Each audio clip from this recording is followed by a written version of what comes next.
ಸಮಗ್ರ ಜೀವನಶೈಲಿ ಭಾಗವಾಗಿ ಸೊ ಇವತ್ತಿನ ಅಂಶ ಏನಂದ್ರೆ ಮನಸ್ಸಿನ ಬಗ್ಗೆ ಸ್ವಲ್ಪ ವಿಷಯಗಳು ಹೇಳ್ಬೇಕಾದ್ರೆ ಮನಸ್ಸು ಬಗ್ಗೆ ಪ್ರಧಾನ ವಿಷಯಗಳು ಸ್ವಲ್ಪ ತಿಳ್ಕೊಳ್ಳೋಕೆ ಪ್ರಯತ್ನ ಮಾಡೋಣ. ಆದ್ರೆ ಈ ವಿಷಯಗಳು ಅಂದ್ರೆ ಈ ವಿಷಯಗಳ ಬಗ್ಗೆ, ಈ ಮನಸ್ಸು ವಿಷಯಗಳ ಬಗ್ಗೆ ಹೆಚ್ಚು ಹೇಳಿಕೆ ಕೊಟ್ಟು ಅದ್ರ ಬಗ್ಗೆ ವಿಶೇಷ ಮಾಹಿತಿ ಹಂಚ್ಕೊಂಡವರು ಸೊ ಡಾಕ್ಟರ್ BM ಹೆಗ್ಡೆ ಅವರು. ಡಾಕ್ಟರ್ BM ಹೆಗ್ಡೆ ಅವರು ಏನ್ ಹಂಚಿಕೆ ಕೊಟ್ಟಿದ್ರೋ ಈ ಮನಸ್ಸಿನ ಬಗ್ಗೆ ಹೆಚ್ಚು ಪ್ರಧಾನ ಅಂಶಗಳು ಅದು ಇವತ್ತಿನ ಕಾರ್ಯಕ್ರಮದಲ್ಲಿ ನಾವು ಸ್ವಲ್ಪ ತಿಳ್ಕೊಂಡಿದ್ರೆ ಆ ಜ್ಞಾನವನ್ನು ನಾವು ಸ್ವೀಕರಿಸಕ್ಕೆ ಅವಕಾಶ ಸಿಗುತ್ತೆ ಸ್ನೇಹಿತರೆ. ಸೊ ಅದನ್ನು ತಿಳ್ಕೊತಾ ಹೋಗೋಣ ಸ್ನೇಹಿತರೆ. ಈ ಭೂಮಿ ಮೇಲೆ ಮಾನವನ ಒಂದು ವಿಶೇಷ ಜಂತು ಜೀವಿ ಅಂತ ಹೇಳ್ಕೋಬಹುದು. ಮಾನವನು ಮಾತ್ರ ವಿಶೇಷ ಜೀವಿ. ಯಾಕಂದ್ರೆ ಮಿಕ್ಕಿದ ಜಂತುಗಳಿಗೆಲ್ಲಾನು ಒಂದು ಮನಸ್ಸು ಅನ್ನೋದು ಬೆಳವಣಿಗೆ ಇಲ್ಲ. ಮನಸ್ಸು ಹೇಳ್ಬೇಕಂದ್ರೆ ಒಂದು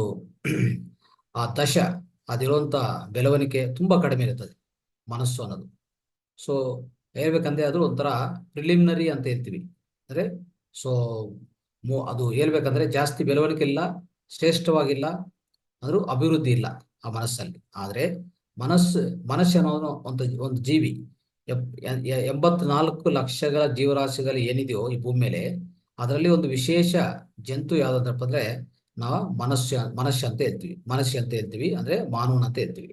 ಯಾಕಂದ್ರೆ ಇವ್ರಿಗೂ ಇರುವಂತ ಹೆಚ್ಚು ಈ ಈ ಮೆದುಳು ಅಂತ ಹೇಳ್ಬೋದು, ಮತ್ತೆ ಈ ಮನಸ್ಸು ಅಂತ ಇದೆಯಲ್ಲ, ಈ ಮೈಂಡ್ ಅನ್ನೋದು ತುಂಬಾ ಬೆಳವಣಿಗೆ ಇದೆ. ಅದಕ್ಕೋಸ್ಕರನೇ ಇವ್ರು ಮಾಡುವಂತ ಸೃಷ್ಟಿ ಇರ್ತದೆ, ಮತ್ತೆ ನಾಶನೂ ಇರ್ತದೆ. ಹೇಳ್ಬೇಕಂದ್ರೆ ಆ ಮನಸ್ಸು ಅನ್ನೋದು ಹೇಗಿದೆ ಅಂದ್ರೆ ಮನಸ್ಸಿಂದ ಸೃಷ್ಟಿ ಮಾಡ್ಬೋದು, ಮನಸ್ಸಿಂದ ಒಂಥರ ನಾಶನೂ ಮಾಡ್ಬೋದು. ಸೊ ಅಂತ ಶಕ್ತಿ ಆ ಸೃಷ್ಟಿಕರ್ತ ಅಂದ್ರೆ ನಮ್ಮ ಸುಪ್ರೀಂ ಪವರ್ ಅಂತ ಏನ್ ಹೇಳ್ತೀವೋ, ದೇವ್ರು ಅಂತ ಏನ್ ಹೇಳ್ತೀವೋ, ಅವರು ಮನಸ್ಸಿನ ಕೊಟ್ಟಿರುವಂತ ಅದ್ಭುತವಾದ ಒಂದು ಪವಾಡ ಅಂಶ ಏನಪ್ಪಾ ಅಂದ್ರೆ ಮೈಂಡ್, ಅದೇ ಮನಸ್ಸು. ಈ ಮನಸ್ಸನ್ನು ನಾವು ಹೇಗೆ ಬೇಕಂದ್ರೆ ಬೆಳವಣಿಗೆ ಮಾಡ್ಕೋಬಹುದು. ಸೊ ಧನಾತ್ಮಕವಾಗಿ, ನಕಾರಾತ್ಮಕವಾಗಿ, ಪವಾಡ ಅಂಶವಾಗಿ ಅಂದ್ರೆ ಒಂದು ಮಿರಾಕಲ್ ತರನು ನಾವು ಅಳವಡಿಸ್ಕೋಬಹುದು, ನಾವು ಅಭ್ಯಾಸ ಮಾಡ್ಬೋದು ಅಲ್ವಾ. ಆ ಅವಕಾಶ ನಮಗೊಬ್ರು ಮಾತ್ರ ಇದೆ, ಇನ್ನು ಯಾವ ಜೀವಿಗೆ ಈ ಭೂಮಿ ಮೇಲೆ ಇಲ್ಲ. ಅದಕ್ಕೋಸ್ಕರ ಮನುಷ್ಯ ಅಂದ್ರೆ ಒಂದು ಮಾನವನ ಅಂತಂದ್ರೆ ಈ ಭೂಮಿ ಮೇಲೆ ಪ್ರತ್ಯೇಕ ಜೀವಿ ಅಂತ ಹೇಳ್ಕೋಬಹುದು ಸ್ನೇಹಿತರೆ. ಆದ್ರೆ ಸೊ ಇದೇನಾಗ್ತದೆ ಅಂದ್ರೆ ಈ ಸೈನ್ಸ್ ಬೆಳವಣಿಗೆದಲ್ಲಿ ನೋಡಿದ್ರೆ ಈ ಮೈಂಡ್ ಬಗ್ಗೆ ಪೂರ್ತಿ ಅರ್ಥ ಆಗಿಲ್ಲ. ಇನ್ನು ಹೇಳ್ಬೇಕಂದ್ರೆ ಎಷ್ಟೋ ಸಂಶೋಧನೆಗಳು ನಡೆದಿದೆ, ಆದ್ರೆ ಪೂರ್ತಿ ಬೆಳವಣಿಗೆ, ಪೂರ್ತಿ ಅರ್ಥ ಅನ್ನೋದು ಅವ್ರಿಗೂ ಆಗಿಲ್ಲ ಸ್ನೇಹಿತರೆ. ಸೊ ಇನ್ನು ಹೇಳ್ತಾ ಹೋದ್ರೆ ಈ ಮೈಂಡ್ಗೂ ಮತ್ತೆ ವ್ಯಾಧಿಗಳಿಗೂ, ಈ ಮೈಂಡು ಮತ್ತೆ ವ್ಯಾಧಿಗಳಿಗೆ ಏನ್ ಸಂಬಂಧ ಇದೆ ಅಂತ ಪೂರ್ತಿ ಸಂಶೋಧನೆ ನಡೆಸ್ತಾ ಬಂದಿದ್ದಾರೆ. ಸ್ವಲ್ಪ ಅವ್ರಿಗೂ ಅರ್ಥ ಆಗಿದೆ, ಪೂರ್ತಿ ಅರ್ಥನೂ ಆಗಿಲ್ಲ ಅಂತ ಹೇಳ್ಬೋದು ಸ್ನೇಹಿತರೆ. ಆಮೇಲೆ ಇತ್ತೀಚಿನ ಕಾಲದಲ್ಲಿ ಇನ್ನು ನೋಡ್ತಾ ಹೋದ್ರೆ ಈ ಮೈಂಡ್ ಅನ್ನೋದು, ಈ ಹ್ಯೂಮನ್ ಮೈಂಡ್, ನಮ್ಮ ಮಾನವ ಮನಸ್ಸು ಅನ್ನೋದು ಏನೇನು ಕಾರಣ ಆಗ್ತದೆ ಅಂತ ಅವರು ಈ ಸೈಂಟಿಸ್ಟ್ಗಳು ಅಂದ್ರೆ ಮೆಡಿಕಲ್ ಫೀಲ್ಡ್ ಅಲ್ಲಿ ಈ ವೈದ್ಯಕೀಯದಲ್ಲಿ ಅವ್ರು ತಿಳ್ಕೊಂಡಂಥದ್ದು ಏನಂತಂದ್ರೆ ಈ ಮನಸ್ಸಿಂದನೇ ಹೇಳ್ಬೇಕಂದ್ರೆ ಹೆಚ್ಚು ದೀರ್ಘಕಾಲಿಕ ಮತ್ತೆ ಒಂಥರ ಭಯಾನಕ ವ್ಯಾಧಿಗಳಿಗೂ ಕಾರಣ ಆಗತ್ತೆ. ಎಂತ ವ್ಯಾಧಿಗಳಿಗೂ ನೋಡಿ, ಈಗ ಹೃದಯೋಗ ಸಮಸ್ಯೆಗಳು, ಹಾರ್ಟ್ ಅಟ್ಯಾಕ್ಸು, ಅಂದ್ರೆ ಹೃದಯಘಾತ, ಇಲ್ಲಾಂದ್ರೆ ಕ್ಯಾನ್ಸರು, ಇಂಥದಕ್ಕೆಲ್ಲರೂ ಕಾರಣ ಈ ಮೈಂಡೇ ಅಂತಾನೂ ಸ್ವಲ್ಪ ತಿಳುವಳಿಕೆ ಅವ್ರಿಗೂ ಬಂದಿದೆ, ಇತ್ತೀಚಿನ ಕಾಲದಲ್ಲಿ ಬಂದಿದೆ. ಸೊ ಹೇಳ್ಬೇಕಂದ್ರೆ ಇತ್ತೀಚಿನ ಕಾಲದಲ್ಲೇ ಇದೆಲ್ಲ ಬಂದಿದೆ ಅಂತ ಹೇಳ್ಬೋದು ಸ್ನೇಹಿತರೆ. ಸೊ ಆ ತರ ನೋಡ್ತಾ ಹೋದ್ರೆ ಸೊ ಎಷ್ಟು ಅದ್ಭುತವಾದ ಅಂಶಗಳು ಈಗಾಗಲೇ ನೋಡಿದರೆ. ಹೇಳ್ಬೇಕಂದ್ರೆ ಒಂದು ವಿಲಿಯಂ ಹಾರ್ವೆ ಅಂತ ಒಂದು ಸೈಂಟಿಸ್ಟ್, ಅವ್ರು ಏನ್ ಹೇಳ್ತಾರಂದ್ರೆ ನಮ್ಮ ಬಾಡಿಯಲ್ಲಿ, ನಮ್ಮ ದೇಹದಲ್ಲಿ ಯಾವುದೇ ಒಂದು ಗೊಂದಲಗಳು ಮತ್ತೆ ಈ ವ್ಯಾಧಿಗಳು ಸಮಸ್ಯೆಗಳು ಬರ್ತಾ ಇದೆ ಅಂದ್ರೆ ಅದು ಕಾರಣ ನಮ್ಮ ಮೈಂಡೇ ಅಂತ ಹೇಳ್ತಾರೆ, ಮೆಂಟಲ್ ಬೇಸಿಸ್ ಅಂತ ಹೇಳ್ತಾರೆ ಸ್ನೇಹಿತರೆ, ಅರ್ಥ ಮಾಡ್ಕೊಳ್ಳಿ. ಆದ್ರೆ ಇನ್ನೊಂದೇನಂದ್ರೆ ಈ ಅಂದ್ರೆ ಈ ಫೀಲ್ಡ್ ಅಲ್ಲಿ, ಈ ಕ್ಷೇತ್ರದಲ್ಲಿ ಅಂದ್ರೆ ಮನಸ್ಸಿಂದ ನಮ್ಮ ದೇಹದ ಮೇಲೆ ಇಷ್ಟು ಅಡ್ಡ ಪರಿಣಾಮಗಳು, ಇಷ್ಟು ಕೆಟ್ಟ ಪ್ರಭಾವ ತೋರಿಸ್ತದಂತ ಈ ಅಂಶದ ಬಗ್ಗೆ ಹೆಚ್ಚು ಸಂಶೋಧನಾ ಇನ್ನು ನಡೀಬೇಕು, ಇನ್ನು ನಡೀತಾ ಇಲ್ಲ. ಅದಕ್ಕೆ ಪ್ರಧಾನ ಕಾರಣ ಅಂದ್ರೆ ಇದರಲ್ಲಿ ಸೊ ದೊಡ್ಡದಾಗಿ ಯಾವುದೇ ಆರ್ಥಿಕ ಹಣಕಾಸು ಸಿಗಲ್ಲ ಸ್ನೇಹಿತರೆ. ಈ ಹಣಕಾಸು ಅನ್ನೋದಿದೆ ನೋಡಿ, ಈ ಫೈನಾನ್ಷಿಯಲ್ ಗೈನ್ ಅಂತ ಹೇಳ್ತೀವಲ್ಲ, ಸೊ ಅಂದ್ರೆ ಆರ್ಥಿಕ ವೃದ್ಧಿ, ಆರ್ಥಿಕ ಸ್ವೀಕಾರ ಇದೆಲ್ಲ ನಾವು ತುಂಬಾ ಕಡಿಮೆ. ಅದಕ್ಕೆ ಯಾರು ಇದ್ರ ಮೇಲೆ ಹೆಚ್ಚು ಪರಿಶೋಧನೆ ಮಾಡ್ತಾ ಇಲ್ಲ, ಸಂಶೋಧನೆ ಮಾಡ್ತಾ ಇಲ್ಲ. ಸೈಂಟಿಸ್ಟ್ ಆಗ್ಬೋದು, ಬಿಸ್ನೆಸ್ ಬಿಸ್ನೆಸ್ ಪೀಪಲ್ ಆಗ್ಬೋದು, ಅಂದ್ರೆ ವ್ಯಾಪಾರವೇತ್ತರು ಅವ್ರು ದೊಡ್ಡ ದೊಡ್ಡ ವ್ಯಾಪಾರವೇತ್ತರಿದ್ದಾರೆ, ದೊಡ್ಡ ದೊಡ್ಡ ಕಂಪನಿಗಳಿದೆ, ಸಂಸ್ಥೆಗಳಿದೆ, ಅವ್ರೂ ಹೆಚ್ಚು ಫಂಡ್ಸ್ ಕೊಡ್ಬೇಕು ಇದಕ್ಕೆ. ಅಂದ್ರೆ ಯಾವುದೇ ಸಂಶೋಧನೆ ಮಾಡ್ಬೇಕಂದ್ರೆ ರಿಸರ್ಚರ್ಸ್ ಇರ್ತಾರೆ, ಅಂದ್ರೆ ತಜ್ಞರು ಇರ್ತಾರೆ. ಆ ತಜ್ಞರಿಗೆಲ್ಲ ಏನ್ ಕೊಡ್ಬೇಕು? ಗ್ರಾಂಟ್ ಕೊಡ್ಬೇಕು, ಅವ್ರಿಗೆ ಸ್ವಲ್ಪ ಹಣಕಾಸು ವ್ಯವಸ್ಥೆ ಇರಬೇಕು, ಸ್ವಲ್ಪ ಅವರು ಆರ್ಥಿಕ ಸಹಾಯ ಮಾಡ್ಬೇಕು, ಅವಾಗ ಹೆಚ್ಚು ಸಂಶೋಧನೆ ನಡೆಯಕ್ಕೆ ಅವಕಾಶ ಇದೆ. ಅದು ಯಾರು ಕೊಡ್ತಾ ಇಲ್ಲ, ಯಾಕಂದ್ರೆ ಇದರಲ್ಲಿ ಹೆಚ್ಚು ದುಡ್ಡಿಲ್ಲ. ಇದರಲ್ಲಿ ಹೆಚ್ಚು ದುಡ್ಡು ಎಲ್ಲಿದೆ? ಒಂದು ಯಾವುದೇ ನೋಡಿ, ಒಂದು ಟ್ಯಾಬ್ಲೆಟ್ಸು, ಅದಕ್ಕೂ ಬೇಕಾಗಿರುವಂತ ಈ ಡಯಾಗ್ನೋಸ್ಟಿಕ್ಸು, ಮತ್ತೆ ಅದಕ್ಕೂ ಬೇಕಾಗಿರುವಂತ ಶಸ್ತ್ರಚಿಕಿತ್ಸೆಗಳು ಬೇಕಾಗಿರುವಂತ ಎಕ್ವಿಪ್ಮೆಂಟ್ಸು, ಪರಿಕರಗಳು, ಇಂಥದ್ದೆಲ್ಲ ಕಂಡುಹಿಡಿದ್ರೆ, ಮತ್ತೆ ಇಂಜೆಕ್ಷನ್ಸ್ಗಳು, ಕಾಸ್ಟ್ಲಿ ಇಂಜೆಕ್ಷನ್ಸ್ ಅಂದ್ರೆ ಖರೀದು ಹೆಚ್ಚಿರುವಂತ ಇಂಜೆಕ್ಷನ್ಸ್ಗಳು. ಸೊ ಆಗ್ಲೇ ಇಮಿಡಿಯೇಟ್ ಇಂಜೆಕ್ಷನ್ ಆಗಿದ್ರೆ ತಕ್ಷಣವೇ ಗುಣ ಆಗುವಂತ ಪರಿಹಾರಗಳಿಗೂ, ಇಂಥದಕ್ಕೆಲ್ಲ ಹೇಳ್ಬೇಕಂದ್ರೆ ಒಂದು ವೈರಲ್ ಇಂಜೆಕ್ಷನ್ಸು ಅಲ್ವಾ, ಈ ಡಯಾಬಿಟಿಕ್ ಒಂದೇ ಇಂಜೆಕ್ಷನ್, ಕ್ಯಾನ್ಸರ್ಗೂ ಅತಿ ಕಾಸ್ಟ್ಲಿ ಇಂಜೆಕ್ಷನ್ಸು, ಇಂಥದ್ದೆಲ್ಲ ಕಂಡುಹಿಡಿದ್ರೆ ಏನಾಗುತ್ತೆ? ದುಡ್ಡು ಸಿಗತ್ತೆ ಅವ್ರಿಗೆ, ಸಂಸ್ಥೆಗಳಿಗೆ ದುಡ್ಡು ಸಿಗತ್ತೆ. ಅದೇ ತರ ಗ್ರಾಂಟ್ಸ್ಗಳು ಅಂತದ್ದು ಕೊಡ್ತಾರೆ. ಅದ್ ಬಿಟ್ಟು ಇಂಥ ಮೈಂಡ್ ಇಂದ ಇಷ್ಟು ಪರಿಣಾಮ ಬೀಳತ್ತಾ ದೇಹದ ಮೇಲೆ? ಮೈಂಡೇ ಎಲ್ಲದಕ್ಕೂ ಕಾರಣ. ಅಂದ್ರೆ ಸೈಕೋಸೊಮ್ಯಾಟಿಕ್ ಡಿಸಾರ್ಡರ್ಸ್ ಅಂತ ಈಗಾಗಲೇ ಹೇಳಿದ್ದಾರೆ WHO, ವರ್ಲ್ಡ್ ಹೆಲ್ತ್ ಆರ್ಗನೈಸೇಷನ್ ಈಗಾಗಲೇ ಏನಿದೆ, ಏನಂತ ಹೇಳಿದೆ ಅಂದ್ರೆ, ಅವ್ರು ಕೊಟ್ಟಿರುವಂತ ಹೇಳಿಕೆ ವ್ಯಾಖ್ಯಾನ ಏನಂದ್ರೆ, ಒಂದು 95% ವ್ಯಾಧಿಗಳು ನಮ್ಮ ಮೂಲಭೂತ ಕಾರಣ ನಮ್ಮ ಮನಸ್ಸು ಅಂತ ಹೇಳಿದ್ದಾರೆ ಸ್ನೇಹಿತರೆ. ಸೊ ಅದ್ರ ಮೇಲೆ ಹೆಚ್ಚು ಸಂಶೋಧನೆ ಇನ್ನೂ ನಡೀಬೇಕಾಗತ್ತೆ, ಅರ್ಥ ಮಾಡ್ಕೊಳ್ಳಿ ಸ್ನೇಹಿತರೆ. ನೋಡಿ, ಇನ್ನು ಅಮೆರಿಕನ್ ಮೆಡಿಕಲ್ ಅಸೋಸಿಯೇಷನ್ ಒಂದು ಹೇಳುತ್ತೆ, ಏನಂತ ಹೇಳ್ತಾರೆ ಅಂದ್ರೆ, ನೋಡಿ, ನಮ್ಮ ಜೀವನದಲ್ಲಿರುವಂತ ಹೆಚ್ಚು ಒತ್ತಡಿಗಳು ಪ್ರಧಾನ ಕಾರಣ ಯಾವುದಕ್ಕಪ್ಪ ಅಂದ್ರೆ, ನಮ್ಮ ಈ ಕಾರ್ನರಿ ಆರ್ಟ್ ಡಿಸೀಸಸ್, ಅಂದ್ರೆ ಈ ಕಾರ್ಡಿಯೋವಾಕ್ಯುಲರ್ ಡಿಸೀಸಸ್ ಅಂತ ಏನ್ ಹೇಳ್ತೀವೋ, ಅಂದ್ರೆ ಹೃದಯ ಸಂಬಂಧಿತ ರೋಗಗಳಿಗೂ ಇದು ಪ್ರಧಾನ ಕಾರಣ ಅಂತ ಈಗಾಗಲೇ ಅವರು ತಿಳ್ಕೊಳ್ಳಿ ಸ್ನೇಹಿತರೆ. ಏನಕ್ಕೆ ಆ ಥರ ಆಗ್ತದೆ ಅಂದ್ರೆ, ನಮ್ಮ ಜೀವನದಲ್ಲಿ, ಈ ನಿತ್ಯ ಜೀವನದಲ್ಲಿ ನೋಡಿದ್ರೆ ನಾವೆಲ್ಲರೂ ಏನು ಹಿಂದ್ಗಡೆ ನಾವು ಎಲ್ಲ ಅಂದ್ರೆ ಒಂಥರ ರ್ಯಾಟ್ ರೇಸ್ ಸ್ನೇಹಿತರೆ. ರ್ಯಾಟ್ ರೇಸ್ ಅಂದ್ರೆ ನಾವು ಓಡ್ತಾ ಇದೀವಿ. ಯಾವ್ದು ಓಡ್ತಾ ಇದೀವಿ ಅಂದ್ರೆ, ಹೆಚ್ಚು ಓಡ್ತಾ ಇರೋದು ಒಂದು ದುಡ್ಡುಗೋಸ್ಕರ ಓಡೋದು. ಹೆಚ್ಚಾಗಿ ನಾವು ಓಡ್ತಾ ಇರೋದು ಜೀವನದಲ್ಲಿ ದುಡ್ಡುಗೋಸ್ಕರನೇ ನಮ್ಮ ಚಟುವಟಿಕೆಗಳು, ಓಡೋದು ಎಲ್ಲ ಆಗ್ತಾ ಇದೆ. ಅದರಿಂದ ಏನಾಗುತ್ತೆ? ಖಂಡಿತವಾಗಿ ಹೆಚ್ಚು ಒತ್ತಡ ಅನ್ನೋದು ಅಂದ್ರೆ ಎಮೋಷನಲ್ ಸ್ಟ್ರೆಸ್, ಭಾವೋದ್ವೇಗಗಳು, ಮತ್ತೆ ಸ್ಟ್ರೆಸ್ಸು, ಒತ್ತಡ ಹೆಚ್ಚಾಗ್ತಾ ಇರ್ತದೆ ಮನಸ್ಸಲ್ಲಿ. ಇದರಿಂದನೇ ಈ ಕಾರಣ ಅಂದ್ರೆ ಯಾವುದು? ನಮ್ಮ ಈ ಪ್ರಧಾನ ಈ ಅಂದ್ರೆ ಹೃದಯ ರೋಗಗಳು ಬರೋದಕ್ಕೂ ಕಾರಣ ಅಂತ ಅವರು ಸ್ವಲ್ಪ ಕಂಡುಹಿಡಿದ್ದಾರೆ. ಅಂದ್ರೆ ಅವರು ಪ್ರಚುರಣ ಮಾಡಿದ್ದಾರೆ, ಅವರು ಆ ಜರ್ನಲ್ ಅಲ್ಲಿ, ಆ ಪತ್ರಿಕೆದಲ್ಲಿ ಪ್ರಚುರಣ ಮಾಡಿದ ಸ್ನೇಹಿತರೆ. ಇನ್ನೊಂದು ಬ್ರಿಟಿಷ್ ಮೆಡಿಕಲ್ ಜರ್ನಲ್ ಅಂತ ಒಂದೇ ಸ್ನೇಹಿತರೆ, ಅದು 2003 ಅವ್ರನ್ನೂ ಸಹ ಇದ್ರ ಬಗ್ಗೆ ಪೂರ್ತಿ ಮಾಹಿತಿ ಕೊಡ್ತಾರೆ. ಏನಂತಂದ್ರೆ, ಈ ನಮ್ಮ ಹೃದಯ ರೋಗಗಳಿಗೆ, ಪ್ರಧಾನ ರೋಗಗಳಿಗೆ ಮನಸ್ಸೇ ಕಾರಣ. ಮನಸ್ಸಿಂದನೇ, ಆ ಮನಸ್ಸಲ್ಲಿರುವಂತ ಈ ಹೆಚ್ಚು ಒತ್ತಡಿ, ಎಮೋಷನಲ್ ಸ್ಟ್ರೆಸ್ ಇದೆಯೋ ಅದೇ ಕಾರಣ, ಮೆಂಟಲ್ ಸ್ಟ್ರೆಸ್ ಅದೇ ಕಾರಣ ಅಂತ ಹೇಳ್ತಾರೆ ಸ್ನೇಹಿತರೆ. ಇನ್ನೊಂದು ದೊಡ್ಡ ಪತ್ರಿಕೆ ಇದೆ, ಪ್ರಪಂಚದಲ್ಲೇ ದೊಡ್ಡ ಪತ್ರಿಕೆ, ಅದು JAMA. ಸೊ ಅದರಲ್ಲಿನೂ ಪ್ರಚುರವಾಗಿ ಅಂದ್ರೆ ಪ್ರಧಾನವಾಗಿ ಪ್ರಚುರ ಮಾಡ್ತಾರೆ ಇದ್ರ ಬಗ್ಗೆ ಸ್ನೇಹಿತರೆ. ಸೊ ಹೇಳ್ಬೇಕಂದ್ರೆ ಅವ್ರು ಇನ್ನೂ ಒಂದು ಒಳ್ಳೆ ಸಂಶೋಧನೆ ಮಾಡ್ತಾರೆ. ಒಂದು ಸ್ವಲ್ಪ ಒಂದು ಗ್ರೂಪ್ ಆಫ್ ಪೀಪಲ್, ಅಂದ್ರೆ ಒಂದು ಸಮೂಹಕ್ಕೆ ಇನ್ನೊಂದು ಸಮೂಹಕ್ಕೆ ಇಬ್ರಿಗೂ ಮಧ್ಯದಲ್ಲಿ ಹೋಲಿಸಿ ಕಂಪೇರ್ ಮಾಡಿ ಒಂದು ಒಳ್ಳೆ ಪ್ರಯೋಗ ಮಾಡ್ತಾರೆ. ಅಂದ್ರೆ ಹೆಚ್ಚು ಸ್ಟ್ರೆಸ್ ಇದ್ರೆ ಅವರು ಆರೋಗ್ಯ ಹೇಗಿರ್ತದೆ, ಹೆಚ್ಚು ಕಮ್ಮಿ ಒತ್ತಡಿದ್ರೆ ಆ ಜೀವನ ಹೇಗಿರ್ತದೆ ಅಂತ ಒಂದು 2 ಗ್ರೂಪ್ ಮಾಡಿ, ಆ 2 ಗ್ರೂಪ್ ಮೇಲೆ ಸಂಶೋಧನೆ ನಡೆಸಿ ಅವ್ರನ್ನು ಇದ್ರ ಬಗ್ಗೆನೆ ಒಳ್ಳೆ ಮಾಹಿತಿ ಕೊಡ್ತಾರೆ ಸ್ನೇಹಿತರೆ, ಅರ್ಥ ಮಾಡ್ಕೊಳ್ಳಿ. ಈಗ ನೋಡೋಣ. ನೋಡಿ, ಈ ನಮ್ಮ ಮನಸ್ಸಲ್ಲಿ ಏನೇನು ಭಾವನೆಗಳು ನಮ್ಗೆ ಹೆಚ್ಚು ಒತ್ತಡ ತಂದು ಕೊಡ್ತದೆ ಅಂತ ನೋಡೋಣ ಸ್ನೇಹಿತರೆ. ಅದರಲ್ಲಿ ನಾವು ಅರ್ಥ ಮಾಡ್ಕೊಂಡಿದ್ದೇನು ಇಷ್ಟವರೆಗೆ ಅಂದ್ರೆ, ಆ ಒತ್ತಡಿನೇ ಪ್ರಧಾನ ಕಾರಣ. ಒತ್ತಡದಿಂದ ಏನಾಗುತ್ತೆ? ಈಗಾಗಲೇ ಇಂದಿನ ಕ್ಲಾಸಲ್ಲಿ ತಿಳ್ಕೊಂಡಿದ್ವಿ. ಒತ್ತಡ ಅಂದ್ರೆ ಸ್ಟ್ರೆಸ್, ಎಮೋಷನಲ್ ಸ್ಟ್ರೆಸ್ ಆಗ್ಬೋದು, ಮೆಂಟಲ್ ಸ್ಟ್ರೆಸ್ ಆಗ್ಬೋದು, ನಕಾರಾತ್ಮಕ ಯಾವುದೇ. ಸ್ನೇಹಿತರೆ, ಸ್ಟ್ರೆಸ್ ಅಂದ್ರೆ ಇಲ್ಲ ಅಂದ್ರೆ ನಮ್ಮ ಜೀವನ ನಡೆಯಲ್ಲ ಅಂತ ನಾನು ನಿನ್ನೆ ಹೇಳಿದ್ದೀನಿ. ಆದ್ರೆ ಅದನ್ನು ನಾವು ಅದಕ್ಕೂ ತೋರಿಸ್ತಾ ಅಂತ ಪ್ರತಿಕ್ರಿಯೆ ಏನು ಅಂದ್ರೆ, ಯಾವುದೇ ಒತ್ತಡ ಬಂದ್ರೆ, ನಮ್ಗೆ ಒತ್ತಡ ಅನ್ನೋದು ಮನಸ್ಸಿಂದ ಬಂದ್ರೆ ದೇಹದ ಮೇಲೆ ಪರಿಣಾಮ ತೋರಿಸ್ತದೆ. ಆದ್ರೆ ಪರಿಣಾಮ ತೋರ್ಸಕ್ ಕಾರಣ ನಾವೇ. ಯಾಕಂದ್ರೆ ಆ ಒತ್ತಡ ಬಂದ್ಮೇಲೆ ಆ ಒತ್ತಡಕ್ಕೆ ನಾವು ಏನು ಪ್ರತಿಕ್ರಿಯೆ ತೋರಿಸಿದೀವಿ, ಯಾವ ತರ ರಿಯಾಕ್ಷನ್ ನಾವು ಮಾಡಿದೀವಿ, ಆ ರಿಯಾಕ್ಷನ್, ಆ ಪ್ರತಿಕ್ರಿಯೆ ಮೇಲೆ ಆಧಾರ ಆಗತ್ತೆ ನಿಮ್ಮ ಒಳಗಡೆ ಉಂಟಾಗ್ತಂತ ಆ ವ್ಯಾಧಿಗಳಿಗೆ, ಮತ್ತೆ ಆ ಹೆಚ್ಚು ಭಯಾನಕರ ವ್ಯಾಧಿಗಳಿಗೆ. ಸ್ನೇಹಿತರೆ, ಯಾವುದೇ ವ್ಯಾಧಿ ಬರ್ಬೇಕಂದ್ರೆ ಆ ಒತ್ತಡಕ್ಕೆ ನೀವು ಯಾವ ತರ ಪ್ರತಿಕ್ರಿಯೆ ತೋರಿಸಿದ್ರೆ ಇಂಪಾರ್ಟೆಂಟ್. ಯಾವಾಗ್ಲೂ ನಾವು ಆ ಒತ್ತಡವನ್ನು ನಾವು ಸಾಮಾನ್ಯವಾಗಿ ತಗೋಬೇಕಾಗತ್ತೆ.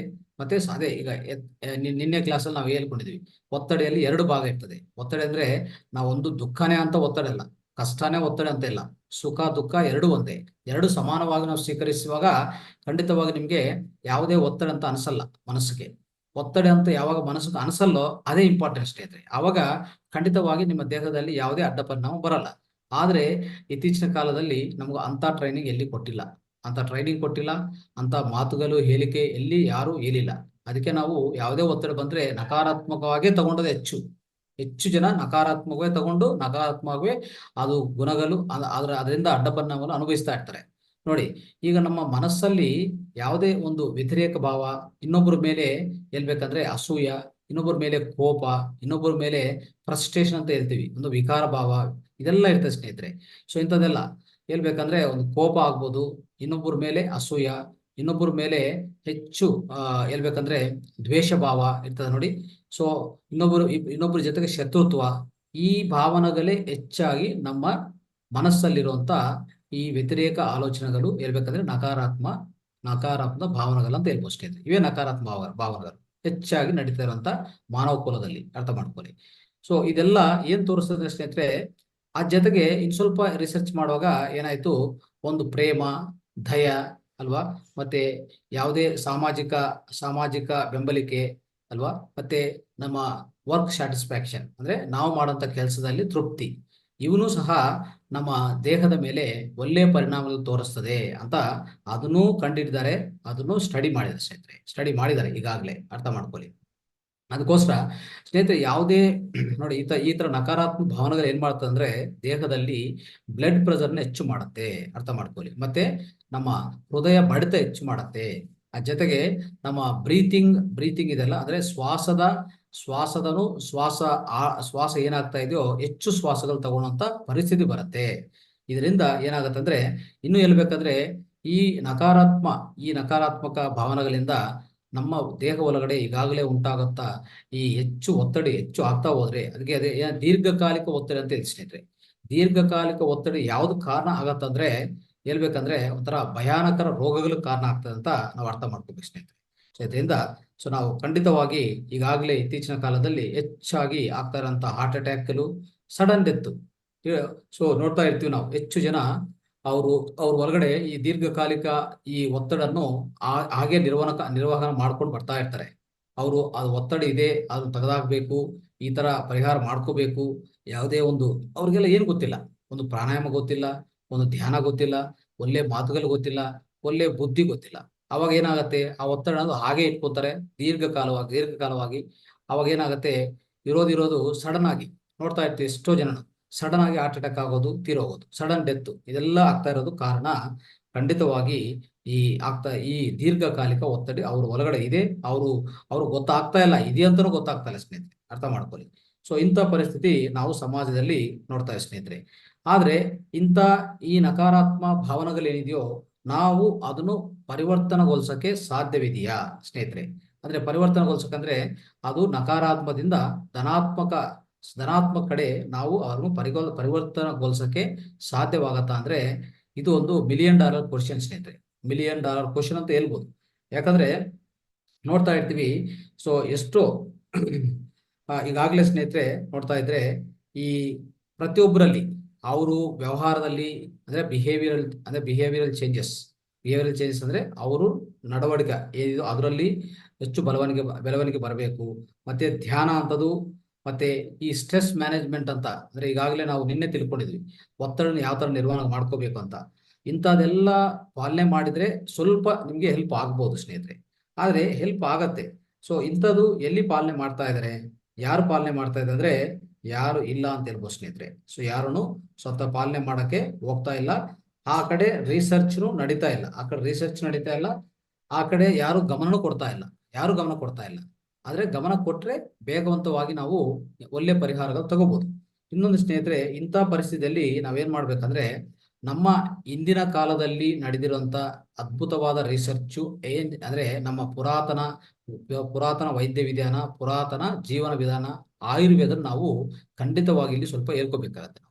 ಅಂದ್ರೆ ಆಯುರ್ವೇದದಲ್ಲಿ ಅಂದ್ರೆ ಈ ನವ ನವ ನವಯುಗ, ಈ ನವೀನ ಯುಗದಲ್ಲಿ ನಡೀತಾ ಇರುವಂತಹ ವೈದ್ಯ ವಿಧಾನದಲ್ಲಿ ಹೆಚ್ಚು ಸಂಶೋಧನೆ ನಡೆದಿಲ್ಲ. ಆದ್ರೆ ಇಂದಿನ ಕಾಲದಲ್ಲಿ ನಮ್ಮ ಪುರಾತನ ಆಯುರ್ವೇದದಲ್ಲಿ ಹೆಚ್ಚು ಸಂಶೋಧನೆ ನಡೆದಿದೆ. ಅದ್ರ ಪ್ರಕಾರ ಅದ್ರ ಬಗ್ಗೆ ನಾವು ಸ್ವಲ್ಪ ಅರ್ಥ ಮಾಡಿಕೊಂಡು ಮುಂದಕ್ಕೆ ಹೋಗೋಣ ಸ್ನೇಹಿತರೆ. ನೋಡಿ, ನಮ್ಮ ಎಜುಕೇಶನ್ ಸಿಸ್ಟಮ್ ಸ್ನೇಹಿತರೆ ಹೇಳ್ಬೇಕಂದ್ರೆ, ಸೊ ಅತಿ ಕಮ್ಮಿ ಅಂದ್ರೆ ಹೇಳ್ಬೇಕಂದ್ರೆ ಎಜುಕೇಶನ್ ಸಿಸ್ಟಮ್ ಯಾವ ತರ ತಯಾರಾಗಬೇಕು ಹೇಳಿ. ಸೊ ಒಂದು ಒಳ್ಳೆ ಜೀವನ ವಿಧಾನ ಹೇಳ್ಕೊಡ್ಬೇಕು ಅವ್ರಿಗೆ. ಅಂದ್ರೆ ಫೈನ್ ಆರ್ಟ್ ಆಫ್ ಲಿವಿಂಗ್ ಹೇಳ್ಬೇಕಾಗತ್ತೆ. ಆಮೇಲೆ ನಾನು ಬದುಕಬೇಕು, ಇನ್ನೊಬ್ಬನು ಬದುಕಿಸ್ಬೇಕು ಅಂತ ಜೀವನ ವಿಧಾನ ನಮ್ಮ ಈ ವಿಧಾನ ತಯಾರಾಗಿಲ್ಲ ಅಂದ್ರೆ ಖಂಡಿತವಾಗಿ ಇದು ಸಾಧ್ಯವಿಲ್ಲ ಸ್ನೇಹಿತರೆ. ನೋಡಿ, ಹೆಚ್ಚು ಈ ಡಿಪ್ರೆಷನ್ ನೋಡ್ತಾ ಇದೀವಲ್ಲ, ಹೆಚ್ಚು ಡಿಪ್ರೆಷನ್ ಬರೋದಕ್ಕೆ ಕಾರಣ, ಈ ಹೆಚ್ಚು ಡಿಪ್ರೆಷನ್ ಹೇಳ್ಬೇಕಂದ್ರೆ ಈ ಸಡನ್ ಆಗುವಂತ ಹಾರ್ಟ್ ಅಟ್ಯಾಕ್ಸು, ಕ್ಯಾನ್ಸರ್ ಇದೆಲ್ಲ ನೋಡ್ತಾ ಇದೀವಿ. ಇದಕ್ಕೆಲ್ಲ ಕಾರಣ ಏನಂದ್ರೆ ನಮ್ಮ ದೇಹ ಒಳಗಡೆ ಇರುವಂತ ಹೆಚ್ಚು ಡಿಪ್ರೆಷನ್, ಇನ್ನೊಂದು ವ್ಯತಿರೇಕ ಭಾವನ, ಅಸೂಯೆಗಳು, ಇದೆಲ್ಲ ಸ್ನೇಹಿತರೆ. ಸೊ ಇದೆಲ್ಲಾನು ನೋಡ್ತಾ ಇದ್ರೆ ಖಂಡಿತವಾಗಿ ಇದೆಲ್ಲದಕ್ಕೂ ಪರಿಹಾರ ಬೇಕಂದ್ರೆ ಯಾವ ತರ ಮಾಡ್ಕೋಬೇಕಂದ್ರೆ ನಮ್ಮ ಜೀವನ ವಿಧಾನ, ಸರಿಯಾದ ಜೀವನ ವಿಧಾನ ನಮ್ಗೆ ಮಕ್ಕಳಿಗೆ ಎಜುಕೇಶನ್ ಸಿಸ್ಟಮ್ ಅನ್ನ ನಾವು ಹೇಳ್ಕೊಡ್ತಾ ಇರ್ಬೇಕಾಗತ್ತೆ. ಆದ್ರೆ ಯಾಕೆ ಇದೆಲ್ಲ ಬರ್ತಾ ಇದೆ ಅಂದ್ರೆ ಇನ್ನೊಂದು ಕಾರಣ ಇದೆ ಸ್ನೇಹಿತರೆ. ನಮ್ಮ ಜೀವನದಲ್ಲಿ ನಮ್ಗೆ ಏನು ಬೇಕಾಗತ್ತೋ ಅಂದ್ರೆ ನಮ್ಮ ಅವಸರಗಳಿರ್ತದೆ ಮತ್ತೆ ದುರಾಶೆಗಳಿರ್ತದೆ ಅಲ್ವಾ. ನಮ್ಮ ಅವಸರಗಳು ಹೇಗಿದೆ ಅಂದ್ರೆ ಹೆಚ್ಚಾಗಿದೆ ಸ್ನೇಹಿತರೆ. ಎಷ್ಟು ಹೆಚ್ಚಾಗಿದೆ ಅಂದ್ರೆ ನೋಡಿ, ಇಡೀ ಪ್ರಪಂಚದಲ್ಲಿ ನಮ್ಮ ಅವಸರ ಎಷ್ಟಿದ್ರು ಅಷ್ಟಕ್ಕೆ ಅವಕಾಶ ನಿಸರ್ಗ ಕೊಡುತ್ತೆ. ನಿಮ್ಮ ಅವಸರ ಎಷ್ಟಿದೆಯೋ ಅಷ್ಟು ನಿಮ್ಗೆ ನಿಸರ್ಗ ಕೊಡಕ್ಕೆ ರೆಡಿ ಇದೆ. ಆದ್ರೆ ನಿಮ್ಮ ದುರಾಶೆಯನ್ನು ತೀರ್ಸಕ್ಕೆ ನಿಸರ್ಗ ರೆಡಿ ಇಲ್ಲ. ಅರ್ಥ ಮಾಡ್ಕೊಳ್ಳಿ.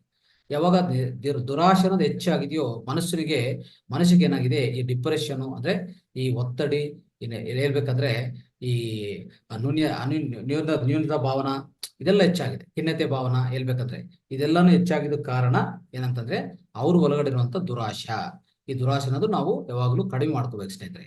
ಆಮೇಲೆ ಇನ್ನೊಂದೇನಂದ್ರೆ ನಾವು 40 ವರ್ಷದಿಂದ ಈಗಾಗಲೇ ಹೆಚ್ಚಾಗಿ ಎಷ್ಟೋ ಪೇಷಂಟ್ಸ್ಗಳನ್ನು ಮೀಟ್ ಮಾಡಿದ್ದಾರೆ. ಡಾಕ್ಟರ್ BM ಹೆಗ್ಡೆ ಅವರು ಹೆಚ್ಚಾಗಿ ಮೀಟ್ ಮಾಡಿದ್ದಾರೆ ಸ್ನೇಹಿತರೆ. ಅಂದ್ರೆ 40 ವರ್ಷ ಅವರು ಎಷ್ಟೋ ಪೇಷಂಟ್ಸ್ಗಳನ್ನು ಅವರು ಮೀಟ್ ಮಾಡ್ತಾ ಇರ್ತಾರೆ. ಅವರು ಜೊತೆಗೆ ಭೇಟಿಯಾಗಿ ಅವರು ಕಂಡಿರೋದು ಒಂದು ಅದ್ಭುತವಾದ ಅಂಶ ಏನಪ್ಪಾ ಅಂದ್ರೆ, ನೋಡಿ, ಯಾರೇ ಈ ಶ್ರೀಮಂತರು ಇದ್ದಾರೆ ನೋಡಿ, ಶ್ರೀಮಂತರ ಈ ಫ್ಯಾಮಿಲೀಸ್ ಏನಿದೆಯೋ, ಶ್ರೀಮಂತರಾಗಿರುವಂತ ಕುಟುಂಬಗಳಿದೆಯೋ, ಅದ್ರ ಒಳಗಡೆ ಇರುವಂತ ಡಿಪ್ರೆಷನ್, ಅದ್ರ ಒಳಗಡೆ ಇರುವಂತ ಈ ಖಿನ್ನತೆ ಭಾವನೆ ಏನಿದೆಯೋ ಹೆಚ್ಚಾಗಿದೆ ಸ್ನೇಹಿತರೆ. ಹೇಳ್ಬೇಕಂದ್ರೆ ನಾವು ಈ ದಾರಿದ್ರ್ಯದಲ್ಲಿರುವಂತ ಜನ ಏನಿರ್ತಾರೋ ಅಂದ್ರೆ ಪೂರ್ ಪೀಪಲ್ ಇರ್ತಾರಲ್ಲ, ಅವ್ರಿಗಿಂತ ಈ ರಿಚ್ ಪೀಪಲ್, ಶ್ರೀಮಂತರ ಅವ್ರ ಫ್ಯಾಮಿಲೀಸ್ ಅಲ್ಲೇ ಹೆಚ್ಚು ಡಿಪ್ರೆಷನ್ ಇದೆ ಅಂತ ಅವ್ರು ಕಂಡಿದ್ದಾರೆ. ಇದು ನಾವು ಅರ್ಥ ಮಾಡ್ಕೋಬಹುದು. ಈ ಖಂಡಿತವಾಗಿ ಏನಾಗತ್ತಂದ್ರೆ ಅವರು ಸ್ನೇಹಿತರೆ ಹೆಚ್ಚು ಈ ಶ್ರೀಮಂತರು ಏನಾಗ್ತಾರೆ, ಅವ್ರ ಒಳಗಡೆ ದುರಾಶೆ ಅನ್ನೋದು ಹೆಚ್ಚು ಮಾಡ್ಕೊಂತಾರೆ ಸ್ನೇಹಿತರೆ. ಆ ದುರಾಶೆ ಜೊತೆಗೆ ಅವ್ರಿಗೆ ಹೆಚ್ಚು ಕಾರಣಗಳು ಅವ್ರ ಒಳಗಡೆ ಇರುವಂತ ಆನಂದವನ್ನು ತೆಗೆದಾಕ್ತದೆ ಸ್ನೇಹಿತರೆ. ಸೊ ಅದಕ್ಕೋಸ್ಕರ ಯಾವಾಗ್ಲೂ ಅರ್ಥ ಮಾಡ್ಕೊಳ್ಳಿ, ನಾವು ಯಾವುದೇ ಒಂದು ಸಂತೋಷ ಪಡ್ಬೇಕಂದ್ರೆ, ಸಂತೋಷ ನಮಗೂ ಬರ್ಬೇಕಂದ್ರೆ ನಾವು ಕೊಡೋದು ಕಲಿಬೇಕು ಸ್ನೇಹಿತರೆ. ಅಂದ್ರೆ ನಮ್ಮ ಹತ್ರ ಏನೇ ಇದ್ರು, ಒಂದು ಜ್ಞಾನ ಇದ್ರೆ ಜ್ಞಾನ ಕೊಡ್ಬೇಕು, ದುಡ್ಡಿದ್ರೆ ದುಡ್ಡು, ಹಣಕಾಸು ಇದ್ರೆ ಹಣಕಾಸು ಸಹಾಯ ಮಾಡ್ಬೇಕು, ಆರ್ಥಿಕ ಸಹಾಯ ಮಾಡ್ಬೇಕು. ಇಂಥದೆಲ್ಲ ಏನೇ ಮಾಡ್ಬೇಕಂದ್ರೆ ನಾವು ಕೊಡೋದು ಕಲಿಬೇಕು. ಯಾವಾಗ ನೋಡಿ, ರಿಯಲ್ ಹ್ಯಾಪಿನೆಸ್ ಅಂದ್ರೆ ನಿಜವಾದ ಆನಂದ, ಸಂತೋಷ ಹೇಗಿಂದ ಬರ್ತದೆ ಅಂದ್ರೆ ಕೊಡೋದ್ರಲ್ಲೇ ನಿಜವಾದ ಸಂತೋಷ ಸ್ನೇಹಿತರೆ. ಅರ್ಥ ಮಾಡ್ಕೊಳ್ಳಿ.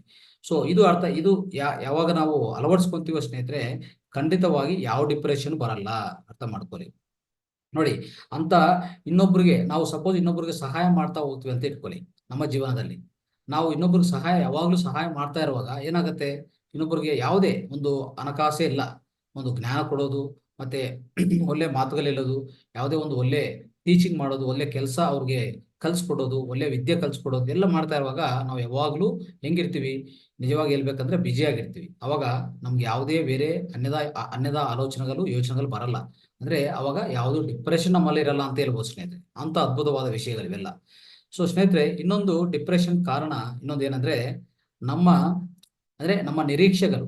ಅಂದ್ರೆ ನಾವು ಏನು ಇನ್ನೊಂದಿಂದ ನಾವು ಏನು ಎಕ್ಸ್ಪೆಕ್ಟ್ ಮಾಡ್ತೀವಿ, ಅದು ಯಾವಾಗ್ಲೂ ನಮ್ಗೆ ಏನಾಗುತ್ತೆ ಗೊತ್ತಾ, ನನಗಿರುವಂತ ಸಾಮರ್ಥ್ಯಕ್ಕಿಂತ ನನಗಿರುವಂತ ನಿರೀಕ್ಷೆ ಹೆಚ್ಚಿದೆ ಸ್ನೇಹಿತರೆ.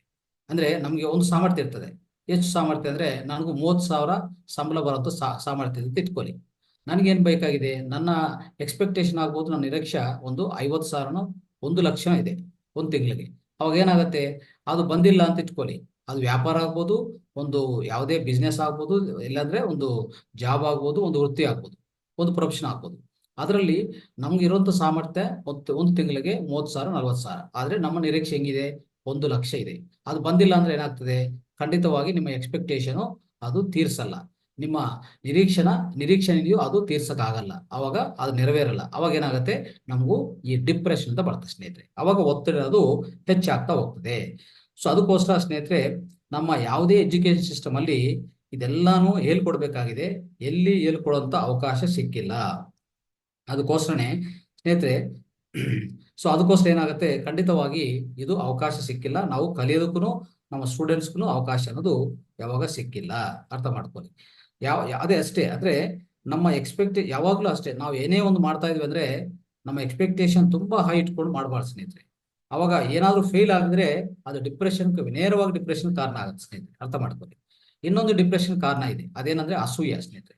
ಅಸೂಯೆ ಅನ್ನೋದು ಹೇಗಾಗತ್ತೆ ಅಂದ್ರೆ, ಹೇಳ್ಬೇಕಂದ್ರೆ ಅಸೂಯೆ ಅನ್ನೋದು ಒಂಥರ ನಮ್ಮ ಒಳಗಡೆ ನಕಾರಾತ್ಮಕ ಭಾವನೆಗಳು ಸೃಷ್ಟಿ ಮಾಡುತ್ತೆ. ಹೆಚ್ಚು ನಕಾರಾತ್ಮಕ ಭಾವನೆಗಳು ಸೃಷ್ಟಿ ಮಾಡುತ್ತೆ ಸ್ನೇಹಿತರೆ. ಅದು ಹೋಗ್ತಾ ಹೋಗ್ತಾ ತುಂಬಾ ಹೆಚ್ಚಾಗ್ತಾ ಹೋಗ್ತದೆ.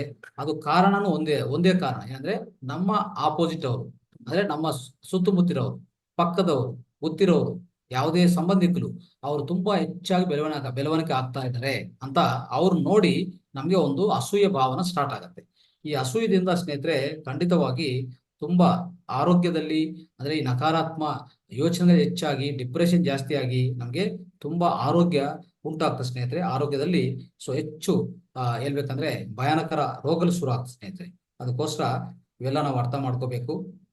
ಯಾವುದೇ ಸ್ನೇಹಿತರೆ, ಈ ಜೀವನ ಅನ್ನೋದು ನೋಡಿ, ಹೆಚ್ಚಾಗಿ ನಾವು ನಮ್ಮ ಹತ್ರ ಇರುವಂತ ಇನ್ನೊಂದು ಕಾರಣ ಇದೆ. ಇನ್ನೊಂದು ಕಾರಣ ಈ ಯಾವುದಕ್ಕೆ ಡಿಪ್ರೆಷನ್ ಇಲ್ಲಾಂದ್ರೆ ಇಂಥ ನಮ್ಗೆ ಆಗ್ತಾ ಇರೋಂಥ ಒತ್ತಡಿ. ಈ ಒತ್ತಡಿ ಅನ್ನೋದು, ಡಿಪ್ರೆಷನ್ ಅಂದ್ರೆ ಒತ್ತಡಿನೇ ಸ್ನೇಹಿತರೆ, ಸ್ಟ್ರೆಸ್ ಅಂತ ಹೇಳ್ಬೋದು. ಇದಕ್ಕೆ ಇನ್ನೊಂದು ಕಾರಣ ಇದೆ, ಉತ್ಪನ್ನ ಆಗಕ್ಕೆ ಇನ್ನೊಂದು ಕಾರಣ ಏನಂದ್ರೆ, ನಮ್ಮ ಸಂಬಂಧಿಕರಿಂದ ನಾವು ಹೆಚ್ಚಾಗಿ ಯಾವುದು ಎಕ್ಸ್ಪೆಕ್ಟ್ ಮಾಡಕ್ ಹೋಗ್ಬಾರ್ದು ಸ್ನೇಹಿತರೆ. ಅಂದ್ರೆ ನಮ್ಮ ಹತ್ರ ಇರೋದು, ಇಲ್ಲಿ ಹೇಳ್ಬೇಕಂದ್ರೆ ನಮ್ಮ ಮನೆಯಲ್ಲಿರುವಂತವ್ರನ್ನೇ, ಅವರಿಂದ ನಾವು ಹೆಚ್ಚಾಗಿ ನಾವು ಯಾವುದು ಎಕ್ಸ್ಪೆಕ್ಟ್ ಮಾಡೋಕ್ಕೂ ಹೋಗ್ಬಾರ್ದು. ಯಾಕಂದ್ರೆ ನೀವು ಅರ್ಥ ಮಾಡ್ಕೊಳ್ಳಿ, ಯಾವುದೇ ನಾವು ಎಕ್ಸ್ಪೆಕ್ಟ್ ಮಾಡಕ್ ಹೋದ್ರೆ ಖಂಡಿತವಾಗಿ ಏನಾಗುತ್ತೆ ಅಂದ್ರೆ, ಇತ್ತೀಚಿನ ಕಾಲದಲ್ಲಿ ಯಾರೇ ಒಬ್ರು ಜಾಬ್ ಮಾಡ್ತಾ ಇದ್ರು, ಇಲ್ಲ ಒಂದು ವೃತ್ತಿ ಮಾಡ್ತಾ ಇದ್ರು ಅಂತ ಇಟ್ಕೊಳ್ಳಿ, ಅವರು ಬೆಳವಣಿಗೆ ಆಗ್ಬೇಕಂದ್ರೆ ಏನಾಗುತ್ತೆ, ಮನೆಯಲ್ಲೇ ನೋಡ್ಕೊಳ್ಳಿ, ತಂದೆ ತಾಯಿ ಇರ್ತಾರೆ, ಮಕ್ಕಳು ದೊಡ್ಡವರಾಗಿದ್ದಾರೆ, ಜಾಬ್ಗೆ ಹೋಗ್ತಾ ಇದ್ದಾರೆ. ಜಾಬಲ್ಲಿ ಹೆಚ್ಚು ಡಿಮ್ಯಾಂಡ್ ಇರುತ್ತೆ. ಜಾಬಲ್ಲಿ ನೀವು ಎಷ್ಟೋ ಕೆಲಸ ಹಾರ್ಡ್ ವರ್ಕ್ ಮಾಡ್ಬೇಕಾಗತ್ತೆ, ಕಷ್ಟ ಪಡ್ಬೇಕಾಗತ್ತೆ. ಆ ಟೈಮಲ್ಲಿ ನಿಮ್ಗೆ ತಂದೆ ತಾಯಿಯವರು ಅವರಿಂದ ಏನ್ ನಿರೀಕ್ಷೆ ಇರ್ತದೆ, ಆಯ್ತು ನನ್ನ ಮಗ ನೋಡ್ತಾನೆ, ನಮ್ಮ ಸಸ್ಯ ನೋಡ್ತಿದೆ, ಇಲ್ಲಾಂದ್ರೆ ನಮ್ಮ ಮಗಳು ನೋಡ್ತಾರೆ, ನಾನು ನೋಡ್ಕೊಂತಾರೆ ಅಂತ ಒಂದು ನಿರೀಕ್ಷೆ ಇರುತ್ತೆ. ಅದು ಮಾಡ್ಕೊಳಕ್ ಹೋಗ್ಬಿಡಿ ದಯವಿಟ್ಟು. ಅದು ಮಾಡ್ಕೊಳಕ್ ಹೋದ್ರೆ ಏನಾಗತ್ತೆ, ನಿಮ್ಗೆ ಅಲ್ಲಿ ನಿರೀಕ್ಷೆ ಇದೆ ಅವರಿಂದ ಅಲ್ವಾ, ಅದು ಖಂಡಿತವಾಗಿ ತೀರ್ಸಕ್ಕಾಗಲ್ಲ, ಅವ್ರ ಕೈಯಲ್ಲಿ ಸಾಧ್ಯವಾಗಲ್ಲ. ಯಾಕಂದ್ರೆ ಅಷ್ಟು ಬ್ಯುಸಿ ಆಗಿದ್ದಾರೆ. ಅವಾಗ ಏನ್ ಮಾಡ್ಬೇಕು, ಆದಷ್ಟು ನಮ್ಮ ಮೇಲೆ ನಾವು ಡಿಪೆಂಡ್ ಆಗೋದು ನಾವು ಕಲಿಬೇಕಾಗತ್ತೆ. ನಮ್ಮ ಮೇಲೆ ನಾವೇ ಡಿಪೆಂಡ್ ಆಗಬೇಕು, ತಾಯಿ ತಂದೆ ಆಗಿ ನಮ್ಮ ಮೇಲೆ ನಾವು ಡಿಪೆಂಡ್ ಆಗಿ ಸ್ವಲ್ಪ ಆರೋಗ್ಯವಂತ ಲಕ್ಷಣಗಳು, ಆರೋಗ್ಯವಂತ ಆಹಾರ, ಆರೋಗ್ಯವಂತ ವಿಧಾನಗಳು ಇದೆಲ್ಲ ಅವೆಲ್ಲ ಅಳವಡಿಸ್ಕೊಳ್ಳಿ. ಅನಾವಶ್ಯಕವಾಗಿ ನಿಮ್ಮ ಮಕ್ಕಳ ಮೇಲೆ ಆಧಾರ ಆಗಿದ್ರೆ, ಅವ್ರ ಮೇಲೆ ನಿರೀಕ್ಷೆ ಇಟ್ಕೊಂಡಿದ್ರೆ ಅವ್ರು ತೀರ್ಸಕ್ ಆಗಿಲ್ಲ ಅಂದ್ರೆ, ನಿಮ್ಮ ಹೊರಗಡೆ ಏನಾಗ್ತದೆ, ಖಂಡಿತವಾಗಿ ಡಿಪ್ರೆಷನ್, ಒತ್ತಡ ಹೆಚ್ಚಾಗ್ತಾ ಹೋಗ್ತದೆ. ಅವಾಗ ಮತ್ತೆ ಹೆಚ್ಚು ರೋಗಗಳು ಶುರು ಆಗುತ್ತೆ. ಇದು ದಯವಿಟ್ಟು ಇದು ಗಮನಿಸ್ಕೊಳ್ಳಿ ಸ್ನೇಹಿತರೆ. ಸೊ ನಾವು ಇದೊಂದು ಅಂಶ ಅಂತ ಹೇಳ್ಬೋದು ಸ್ನೇಹಿತರೆ. ಅಂದ್ರೆ ಅವರು ಜಾಬ್ ಮೇಲೆ ಗಮನ ಕೊಡ್ತಾ ಇರ್ತಾರೆ ಅಲ್ವಾ, ಅವ್ರ ಜಾಬ್ ಅಲ್ಲಿ ಅವರು ಮೇಲೆ ಅಂದ್ರೆ ಇನ್ ಸ್ವಲ್ಪ ಪ್ರಮೋಷನ್ ತಗೋಬೇಕು, ಒಳ್ಳೆ ಅದ್ಭುತವಾದ ಫಲಿತಗಳು ಸಾಧಿಸ್ಬೇಕಂತ ಅವ್ರಿಗೆ ಆಸೆ ಇರುತ್ತೆ, ಅವ್ರ ಜೀವನದಲ್ಲಿ, ಅವ್ರ ಬಿಸ್ನೆಸ್ ಅಲ್ಲಿ, ಇಲ್ಲ ಅವರು ಜಾಬ್ ಅಲ್ಲಿ. ಅವಾಗ ಅವ್ರನ್ನು ತಪ್ಪು ಅಂತ ನಾವು ಹೇಳಕ್ಕಾಗಲ್ಲ. ಅವ್ರ ಜೀವನ ವಿಧಾನ ಅದು, ಅವ್ರ ಜೀವನದಲ್ಲಿ ಅವಶ್ಯಕತೆ ಅಲ್ವಾ. ಅದಕ್ಕೋಸ್ಕರ ನಾವು ಯಾವಾಗ್ಲೂ ನಿರೀಕ್ಷೆ ಅನ್ನೋದು ಹೆಚ್ಚಾಗಿ ಇಟ್ಕೋಬಾರ್ದು ಅಂತ ನಾನು ಹೇಳ್ತೇನೆ ಸ್ನೇಹಿತರೆ. ಇದು ಇಲ್ಲ ಅಂದ್ರೆ ಡಿಪ್ರೆಷನ್ ಕಾರಣ ಆಗತ್ತೆ ಸ್ನೇಹಿತರೆ. ಇನ್ನೊಂದೇನಂದ್ರೆ ಸ್ನೇಹಿತರೆ, ಅರ್ಥ ಮಾಡ್ಕೊಳ್ಳಿ, ಯಾವುದೇ ಒಂದು ನೋಡಿ, ಅಂದ್ರೆ ಕೃತಜ್ಞತಾ ಭಾವ ಇಲ್ಲ ಅಂತ ಇಟ್ಕೊಳ್ಳಿ ಸ್ನೇಹಿತರೆ. ನಾವು ಯಾವುದೇ ಒಂದು ಒಳ್ಳೆ ಕೆಲಸ ಮಾಡಿದ ಅಂತ ಇಟ್ಕೊಳ್ಳಿ, ಓಕೆ, ಒಳ್ಳೆ ಕೆಲಸ ಮಾಡಿದ್ರೆ ಅದಕ್ಕೂ ಬೇಕಾಗಿರುವಂತ, ಅಂದ್ರೆ ಇನ್ನೊಬ್ರಿಗೆ ಸಹಾಯ ಮಾಡಿದಂತ ಇಟ್ಕೊಳ್ಳಿ. ಇನ್ನೊಬ್ರಿಗೆ ಸಹಾಯ ಮಾಡಿದ್ರೆ ಏನಾಗುತ್ತೆ, ನಮ್ಗೆ ಸಹಾಯ ಮಾಡಿದ್ವಿ, ಸಹಾಯ ಮಾಡುವಾಗ ಅವರು ನಮ್ಗೆ ಕೃತಜ್ಞತಾ ಭಾವನ ಸಲ್ಲಿಸ್ಬೇಕು. ಸಲ್ಲಿಸಿಲ್ಲ ಅಂದ್ರೆ ಮತ್ತೆ ಒಂಥರ ಡಿಪ್ರೆಷನ್. ಇನ್ನೊಂದು ಅದೊಂದೆಲ್ಲ, ನಾವು ಆ ನಿರೀಕ್ಷೆ ಮಾಡಿದ್ರೆ ಖಂಡಿತವಾಗಿ ಆ ಎಕ್ಸ್ಪೆಕ್ಟೇಷನ್ ಇಟ್ಕೊಂಡಿದ್ರೆ ಖಂಡಿತವಾಗಿ ಏನಾಗುತ್ತೆ ಸ್ನೇಹಿತರೆ, ನಿಮ್ಗೆ ಡಿಪ್ರೆಷನ್ ಶುರು ಆಗ್ಬಿಡ್ತದೆ ಅಲ್ವಾ. ಸೊ ಯಾವಾಗ್ಲೂ ಒಂದೇ ಅರ್ಥ ಮಾಡ್ಕೊಳ್ಳಿ, ಯಾರೇ ನೀವು ಸಹಾಯ ಮಾಡಿದವರು ಸಹ, ಯಾರೇ ನೀವು ಬೇರೆಯವ್ರಿಗೆ ಸಹಾಯ ಮಾಡಿರ್ತೀರಿ, ಅವ್ರು ನಿಮ್ನು ಹರ್ಟ್ ಮಾಡಿದಂತ ಇಟ್ಕೊಳ್ಳಿ, ನಿಮ್ಗೆ ಸ್ವಲ್ಪ ನೋವು ಕೊಟ್ಟಿದಂತ ಇಟ್ಕೊಳ್ಳಿ ಅಲ್ವಾ. ಆ ನೋವು ಕೊಟ್ಟಿದ್ರು ಸಹ ನೀವು ಅದು ಖಂಡಿತವಾಗಿ ಅದನ್ನು ಇಗ್ನೋರ್ ಮಾಡ್ಬೇಕು. ಅಂದ್ರೆ ಇಗ್ನೋರ್ ಮಾಡ್ಬೇಕು, ಮತ್ತೆ ಅವರಿಂದ ಏನ್ ನಿರೀಕ್ಷೆ ಮಾಡಕ್ ಹೋಗ್ಬಿಡಿ, ಸಹಾಯ ಮಾಡಿದ್ವಿ ಅಷ್ಟೇ ಬಿಟ್ಬಿಡಿ. ಅವಾಗ ಕೃತಜ್ಞತೆ ಭಾವ ಇಲ್ಲ ಅಂದ್ರೂ ನಿಮ್ಗೆ ಏನ್ ತೊಂದರೆ ಆಗಲ್ಲ. ಇಲ್ಲ ಅಂದ್ರೆ ನೀವೇನಾದ್ರೂ ಸ್ವಲ್ಪ ನಿರೀಕ್ಷೆ ಮಾಡಿದೆ ಅಂತ ಇಟ್ಕೊಳ್ಳಿ, ಅವ್ರೇನೋ ಸ್ವಲ್ಪ ಥ್ಯಾಂಕ್ಸ್ ಹೇಳ್ತಾರೆ, ನಾನು ಒಳ್ಳೇದು ಮಾಡಿದ್ವಲ್ಲ, ಅವ್ರು ಕೃತಜ್ಞತೆ ಹೇಳಲಿ ಅಂತ ಅನ್ಕೊಳ್ಳಿ, ಅವರು ಹೇಳಿಲ್ಲ ಅಂತ, ಅವಾಗ ಏನಾಗುತ್ತೆ ನಿಮ್ಗೆ ಡಿಪ್ರೆಷನ್ ಶುರು ಆಗ್ಬಿಡುತ್ತೆ ಅಲ್ವಾ. ಇದು ಒಂದು ಕಾರಣ ಸ್ನೇಹಿತರೆ. ಆಮೇಲೆ ಕೊನೆಯದಾಗಿ ದುಡ್ಡಿಲ್ಲ ಅಂದ್ರೆ ಏನಾಗುತ್ತೆ, ಖಂಡಿತವಾಗಿ ಅದೊಂದು ಸೊ ಅತಿ ಭಯಂಕರ ಕಾರಣ ಯಾವುದಕ್ಕೂ, ಡಿಪ್ರೆಷನ್ಗೆ ಅಲ್ವಾ. ಇದು ನಾವು ಅರ್ಥ ಮಾಡ್ಕೋಬೇಕು ಸ್ನೇಹಿತರೆ. ಆಮೇಲೆ ಈಗ ನೋಡ್ತಾ ಹೋದ್ರೆ ಸ್ನೇಹಿತರೆ, ಡಿಪ್ರೆಷನ್ ತೀರಿಸ್ಬೇಕಂದ್ರೆ ಏನು, ಇದಕ್ಕೆ ಪರಿಹಾರ ಏನ್ ಮಾಡ್ಕೋಬೇಕು ಅಂದ್ರೆ, ಈ ನವೀನ ಪದ್ಧತಿಯಲ್ಲಿ ಏನಾಗಿದೆ ಸ್ನೇಹಿತರೆ, ಈ ಸೈಕಾಲಜಿ ಮತ್ತೆ ಸೈಕೋಥೆರಪಿ ಇದೆಲ್ಲ ಮಾಡ್ತಾ ಇರ್ತಾರೆ. ಅಂದ್ರೆ ಈ ನವೀನ ಈ ಅಲೋಪತಿ ಮೆಡಿಸನ್, ಈ ಮಾಡರ್ನ್ ಮೆಡಿಕಲ್ ಸಿಸ್ಟಮ್ ಅಲ್ಲಿ ಏನ್ ಮಾಡಿದ್ದಾರೆ, ಈ ಡಿಪ್ರೆಷನ್ ಕಾರಣಗಳು ಹೆಚ್ಚಾಗಿ ತಿಳ್ಕೊಂಡಿದ್ವಿ ಅಲ್ವಾ. ಈ ಮತ್ತೆ ಇದನ್ನು ಡಿಪ್ರೆಷನ್ ತೀರಿಸಬೇಕು, ಡಿಪ್ರೆಷನ್ ನಾವು ಹೋಗಲಾಡಿಸ್ಬೇಕು ಅಂತಂದ್ರೆ ಏನ್ ಮಾಡ್ಬೇಕು ಅಂದ್ರೆ, ಮಾಡರ್ನ್ ಸಿಸ್ಟಮ್ ಅಲ್ಲಿ, ಈ ಮಾಡರ್ನ್ ಮೆಡಿಕಲ್ ಸಿಸ್ಟಮ್ ಅಲ್ಲಿ, ಅಲೋಪತಿ ಸಿಸ್ಟಮ್ ಅಲ್ಲಿ ಇಂಗ್ಲಿಷ್ ವೈದ್ಯರು ಏನ್ ಮಾಡಿದರೆ, ಟೆಂಪರರಿ ಆಗಿ ಡಿಪ್ರೆಷನ್ ತೀರ್ಸಕ್ಕೆ, ಡಿಪ್ರೆಷನ್ ಸಾಲ್ವ್ ಮಾಡಕ್ಕೆ ಅವರು ಒಂದು ವೇಗವಂತವಾಗಿ ಕೊಡುವಂತ ಮೆಡಿಸಿನ್ಸ್, ಡ್ರಗ್ಸ್ ಕೊಡ್ತಾರೆ, ಸೈಕೋಥೆರಪಿ ಕೊಡ್ತಾರೆ. ಅದರಿಂದ ಏನಾಗುತ್ತೆ ಗೊತ್ತಾ, ಪರಿಹಾರಗಳು ಅಶಾಶ್ವತ. ಅರ್ಥ ಮಾಡ್ತೀವಿ, ಪರಿಹಾರಗಳು ಅಶಾಶ್ವತ ಆಗತ್ತೆ. ಹೇಳ್ಬೇಕಂದ್ರೆ ಒಂದು ಬ್ರಿಟಿಷ್ ಅವರು ಸ್ಟಡಿ ಮಾಡ್ತಾರೆ, ಸ್ಕ್ಯಾಂಡಿನೇವಿಯನ್ ಒಂದು ಸ್ಟಡಿ ಆಗತ್ತೆ. ಸೊ ಈ ಡಿಪ್ರೆಷನ್ ಯಾವಾಗ ನಾವು ತೀರ್ಸ್ಕೋಬಹುದು, ಯಾವಾಗ ಇದನ್ನು ಪರಿಹರಿಸ್ಕೋಬೇಕಂದ್ರೆ ಸ್ನೇಹಿತರೆ, ಈ ಡಿಪ್ರೆಷನ್ ಅನ್ನೋದು ಖಂಡಿತವಾಗಿ ತೀರ್ಸಿಲ್ಲ, ಅದು ನೆರವೇರಿಸಿ ಅಂದ್ರೆ ಡಿಪ್ರೆಷನ್ ತೆಗೆದಾಕಿಲ್ಲ ಅಂದ್ರೆ, ಸೊ ಖಂಡಿತವಾಗಿ ಅದು ಫ್ಯೂಚರ್ ಹಾರ್ಟ್ ಅಟ್ಯಾಕ್ಸ್ಗೆ ಕಾರಣ ಅದೇ ಅಂತ ಅವರು ಕಂಡಿಡ್ತಾರೆ. ಮತ್ತೆ ಜಾನ್ಸ್ ಹಾಪ್ಕಿನ್ಸ್ ಅಂತ ಯೂನಿವರ್ಸಿಟಿಯಲ್ಲಿನೂ ಪರಿಶೋಧನೆ ಮಾಡ್ತಾರೆ. ಈ ಡಿಪ್ರೆಷನ್ ಕಾರಣ ಯಾವುದಕ್ಕೂ, ಹಾರ್ಟ್ ಅಟ್ಯಾಕ್ಸ್ಗೂ, ಮುಂದಿನ ದಿವಸದಲ್ಲಿ ಬರುವಂತ ಹಾರ್ಟ್ ಅಟ್ಯಾಕ್ಸ್ಗೂ ಅದಕ್ಕೆಲ್ಲ ಕಾರಣ ಅಂತ ಹೇಳ್ತಾರೆ ಸ್ನೇಹಿತರೆ. ಸೊ ಖಂಡಿತವಾಗಿ ಈ ಸೊಸೈಟಿಯಲ್ಲಿ ಸ್ನೇಹಿತರೆ, ಇದು ಹೇಳ್ಬೇಕಂದ್ರೆ ಈ ಡಿಪ್ರೆಷನ್ ನಾವು ತಡೆಗಟ್ಟು ಮಾಡಬೇಕು. ಸೊಸೈಟಿಯಲ್ಲಿ ಏನ್ ಮಾಡಬೇಕು, ಈ ಡಿಪ್ರೆಷನ್ ತಡೆಗಟ್ಟು ಮಾಡಲೇಬೇಕು.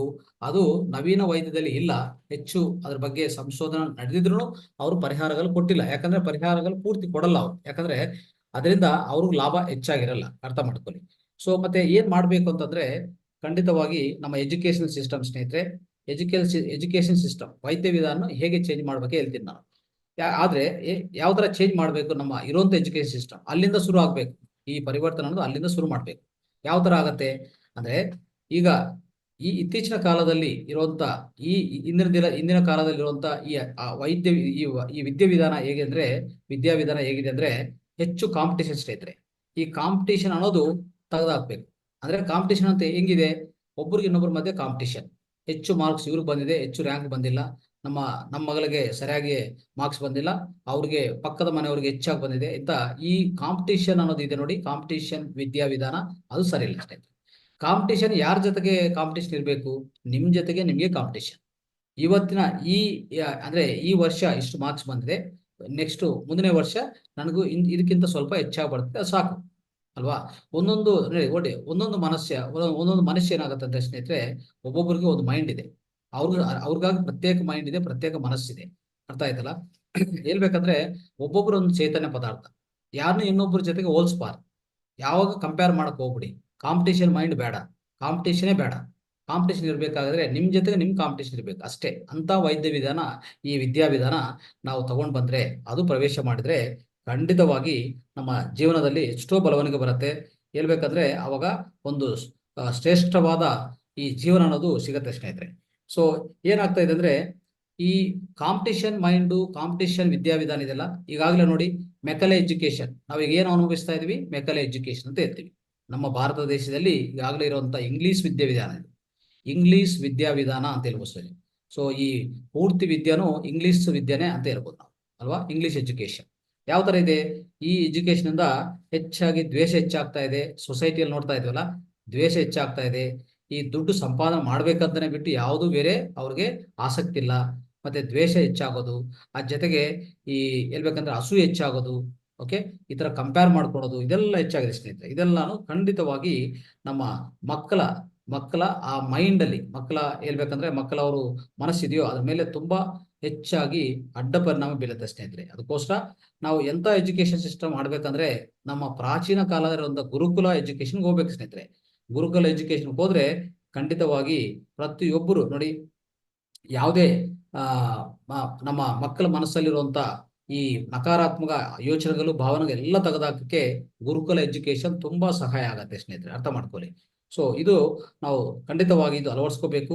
ಮುಂದಿನ ದಿವಸದಲ್ಲಿ ಗವರ್ಮೆಂಟ್ ಆಗ್ಬೋದು, ನಾವಾಗ್ಬೋದು, ಅದು ಸಂಬಂಧಿತ ಏನೇನು ಚಟುವಟಿಕೆಗಳಿದೆಯೋ ಏನೇನು ಕಾರ್ಯಕ್ರಮಗಳಿದೆಯೋ ಆ ತರ ನಡ್ಸ್ಕೊಂಡು ಹೋದ್ರೆ ಸೊ ಮುಂದಿನ ಜನರೇಷನ್ ಅನ್ನೋದು ತುಂಬಾ ಅದ್ಭುತವಾಗಿ ನೋಡಿ ಎಷ್ಟು ಅಂದ್ರೆ ಹೇಳ್ಬೇಕಂದ್ರೆ ಒಂದು ಈ ಕಾಂಪಿಟೇಷನ್ ಬದಲಾಗಿ ಈ ದ್ವೇಷ ಬದಲಾಗಿ ಅಸೂಯೆ ಬದಲಾಗಿ ನಾವು ಎಜುಕೇಶನ್ ಸಿಸ್ಟಮ್ ಅಲ್ಲಿ ತಗೊಂಡ್ ಬರ್ಬೇಕಾಗಿರೋದ್ರಿಂದ ಏನಪ್ಪಾ ಅಂದ್ರೆ ಎಕ್ಸಲೆನ್ಸು ಮತ್ತೆ ಕೋಪರೇಷನ್, ಫ್ರೆಂಡ್ಲಿನೆಸ್ಸು ಮತ್ತೆ ಪ್ರೇಮ, ಈ ದಯ ಇಂಥದ್ದೆಲ್ಲ ತಗೊಂಡ್ ಬರ್ಬೇಕು ಸ್ನೇಹಿತರೆ. ಇದೆಲ್ಲ ಸಾಧ್ಯವಾಗತ್ತಾ ಈಗಿರುವಂತ ಎಜುಕೇಶನ್ ಅಲ್ಲಿ, ಈಗಿರುವಂತ ವಿದ್ಯಾವಿಧಾನದಲ್ಲಿ? ಸಾಧ್ಯವಾಗಲ್ಲ. ಯಾಕಂದ್ರೆ ಇದೆಲ್ಲ ಇಂಗ್ಲಿಷ್ ವೈದ್ಯ ವಿಧಾನ ಸ್ನೇಹಿತರೆ, ಅರ್ಥ ಮಾಡ್ಕೊಳ್ಳಿ. ಇನ್ನೊಂದು ಸ್ನೇಹಿತರೆ ನೋಡಿ ಯಾವುದೇ ನಾವು ಈ ಹಾರ್ಟ್ ಅಟ್ಯಾಕ್ಸು ಇದೆಲ್ಲದಕ್ಕೂ ಹಾರ್ಟ್ ಅಟ್ಯಾಕ್ಸ್ ಇದೆಲ್ಲ ಆಗ್ತಾ ಇರೋಂಥ ಈ ಡಿಪ್ರೆಷನ್ ಆಗ್ತಾ ಇರೋಂಥ ಇಂಥ ಸಮಸ್ಯೆಗಳಿಗೂ ನಾವೇನ್ ಮಾಡ್ತಾ ಇದೀವಿ ಈ ನವೀನ ಯುಗದಲ್ಲಿ ಅಂದ್ರೆ ಒಂದು ಡ್ರಗ್ಸ್ ಕೊಡೋದು, ಇಲ್ಲಾಂದ್ರೆ ಯಾವುದೇ ಒಂದು ನಮ್ಮ ಆಹಾರ ವಿಧಾನ ಚೇಂಜ್ ಮಾಡೋದು, ಮತ್ತೆ ಎಷ್ಟೋ ಈ ಸರ್ಜಿಕಲ್ ಅಂದ್ರೆ ಸರ್ಜರೀಸ್ ಮಾಡೋದು, ಇದೆಲ್ಲ ಮಾಡ್ತಾ ಇರ್ತೀವಿ ಸ್ನೇಹಿತರೆ. ಇದು ಅರ್ಥ ಮಾಡ್ಕೊಳ್ಳಿ. ಸೊ ಇದು ಹೇಗೆ ಯಾವ ತರ ಆಗಿದೆ ಅಂದ್ರೆ ಕ್ಯಾನ್ಸರ್ಗೆ ಹೇಗ್ ಮಾಡ್ತೀವೋ ಆ ತರ ಈಗ ಡಿಪ್ರೆಷನ್ಗೂ ಅದೇ ತರ ಮಾಡ್ತಾ ಇದ್ದಾರೆ. ಡಿಪ್ರೆಷನ್ಗೂ ಕ್ಯಾನ್ಸರ್ಗೆ ಯಾವ ವಿಧಾನ ಅವ್ರು ಫಾಲೋ ಮಾಡ್ತಾರೋ ಅದನ್ನು ಈ ಡಿಪ್ರೆಷನ್ ಸಂಬಂಧಿತ ಹಾರ್ಟ್ ಸಂಬಂಧಿತ ಯಾವುದೇ ರೋಗಗಳು ಬಂದ್ರೆ ಡಿಪ್ರೆಷನ್ ಇಂದ ಅದನ್ನು ಸೇಮ್ ಅದೇ ತರ ಫಾಲೋ ಮಾಡ್ತಾ ಇದ್ದಾರೆ.